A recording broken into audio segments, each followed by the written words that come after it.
Hello friends, welcome to Sutapa's kitchen.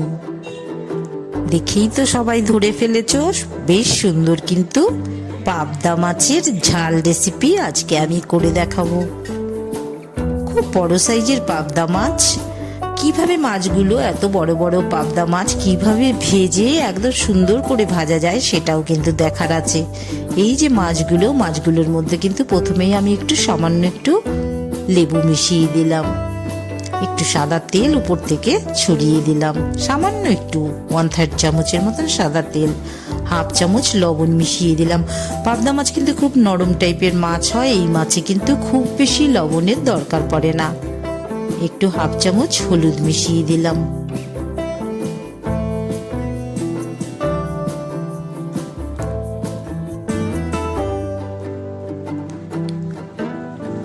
দেখেই বুঝতে পারছো 1/2 চামচের মতন গোলমরিচ মিশিয়ে দিচ্ছি। কিন্তু খুব ভালো করে কিন্তু তোমাদের ফলো করতে হবে। মাছটাকে আমি কিভাবে ম্যারিনেট করছি তোমরা কিন্তু ভালো করে দেখে নাও। ম্যারিনেট করছি, সাথে কিন্তু আমি আবারও একটু সামান্য 2-4 ফোঁটা লেবুর রস আর সামান্য একটু তেল ছড়িয়ে নিয়েছি। ভালো করে যে মশলাগুলো আছে সব কিন্তু মাছগুলোর সঙ্গে মাখিয়ে নিয়েছি। তেল ঢেলে দিলাম কড়াইতে। এবার অত বড় বড় মাছগুলো ভাজতে গেলে কিন্তু একটু সাবধানে ভাজতে হবে। পাবদা মাছ কিন্তু ভীষণ ফাটে, তার জন্য কিন্তু আমি মাঝে মাঝেই ঢেকে নিচ্ছি। একটু একটু করে ঢাকছি, একটু একটু করে সরিয়ে দিচ্ছি। মাছ কিন্তু খুব বেশিক্ষণ ঢেকে রাখলে কি হয়, নরম হয়ে যায়, জল ছেড়ে দেয়। তার জন্য সামান্য একটু ঢাকছি, যেই মনে হচ্ছে আর ফাটবে না তুলে নিচ্ছি। এভাবে কিন্তু তোমরা সবাই পাবদা মাছ ভাজতেই পারো। একটা বড় মাছ, ওটাকে কিন্তু আমি সেপারেটলি ভেজে তুলে নিলাম। তেলটা বেশ ভালো গরম হয়ে গেছে। এবার অন্য মাছগুলোও কিন্তু আমি একইভাবে ভেজে তুলে নেব। আর বারে বারেই কিন্তু আমি একটু ঢাকনার ব্যবহার করছি।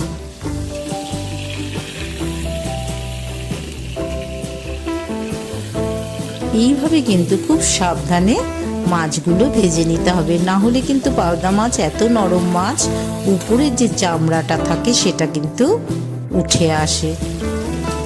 আমার কিন্তু মাছগুলো ভাজা হয়ে গেছে, তুলে নিচ্ছি মাছগুলো।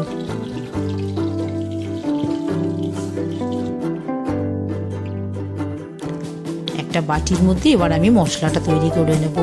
1/2 চামচ ধনের গুঁড়ো নিলাম, 1/2 চামচ জিরের গুঁড়ো নিলাম, 1/2 চামচ কাশ্মীরি লাল লঙ্কার গুঁড়ো নিলাম, একটুখানি শুকনো লঙ্কার গুঁড়ো 1/2 চামচ, কাশ্মীরি লাল লঙ্কার গুঁড়ো 1/2 চামচ নিলাম, আবারও 1/2 চামচ গোলমরিচ নিলাম। সমস্ত মশলাগুলোকে কিন্তু আমি এই যে দেখো যেটুকু তেল দেখাচ্ছি, ঠিক 1/2 চামচের মতন তেল দিয়েই কিন্তু খুব ভালো করে মাখিয়ে মশলাটাকেও কিন্তু আমি রেডি করে নিচ্ছি। একদম দেখো তেল দিয়ে কিন্তু মশলাটাকে আমি চেপে চেপে মিশিয়ে দিয়েছি। তারপর একটুখানি জল দিয়ে কিন্তু আমি ভিজিয়ে রাখছি।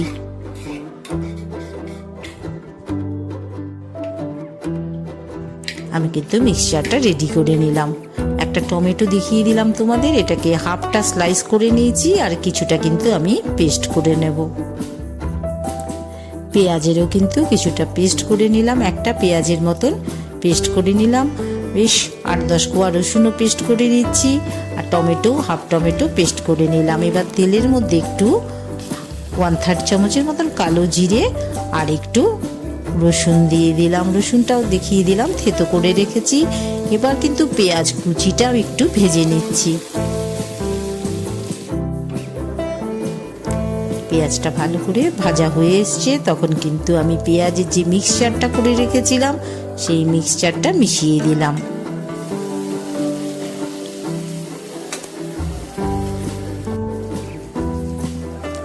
খুব ভালো করে কিন্তু মশলাটাকে ফ্রাই করে নিতে হবে। 5-6টা কাঁচা লঙ্কা পেস্ট করে রেখেছিলাম, কাঁচা লঙ্কার পেস্টটাও কিন্তু মিশিয়ে দিলাম। তেলে কিন্তু খুব দেখতেই পাচ্ছ আমি খুব ভালো করে মশলাটাকে ভেজে নিচ্ছি। এবার টমেটোর যে পেস্টটা ছিল সেই পেস্টটাও কিন্তু মিশিয়ে দিলাম।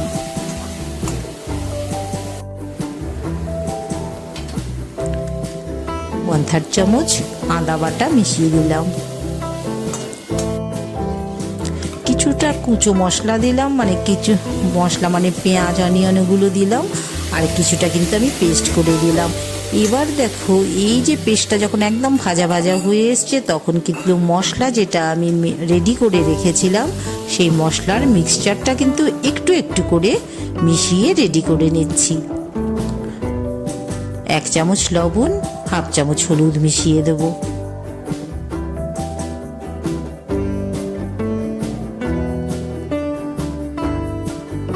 খুব ভালো করে কিন্তু মশলাটাকে কষিয়ে নিতে হবে। মশলা যত সুন্দর করে কষানো যাবে, রান্নার টেস্ট কিন্তু ততই সুন্দর হবে। আর এই মশলাটা খুব ভালো করে কষে গেলে কিন্তু এটা একটা বেশ আঠালো ভাব চলে আসে। এবার অল্প অল্প করে জল দিয়ে কিন্তু আমি গ্রেভিটা রেডি করে নিচ্ছি।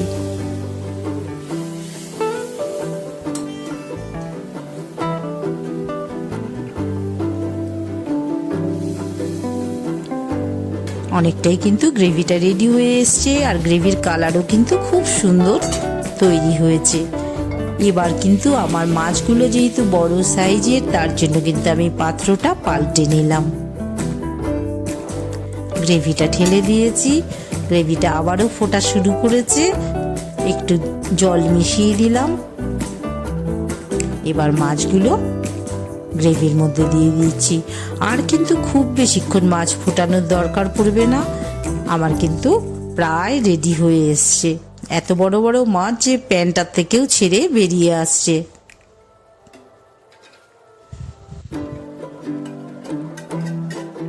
এবার কিন্তু ওই যে গোলমরিচ দেওয়া জলটা, মশলাটা পুরোটাই রয়ে গেছে যেটা, সেটা কিন্তু আমি মিশিয়ে দিলাম।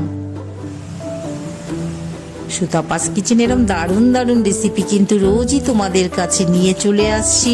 তোমরা কিন্তু অবশ্যই যদি রেসিপিটা ভালো লাগে একটা লাইক করে দিও, আর চ্যানেলটির সাথে থাকতে গেলে সাবস্ক্রাইব করে দিও, আর লাইক শেয়ার তো অবশ্যই করবে। সুন্দর সুন্দর রেসিপি নিয়ে আমি চলে আসবো আবারও। সবাই ভালো থেকো, আবার দেখা হবে।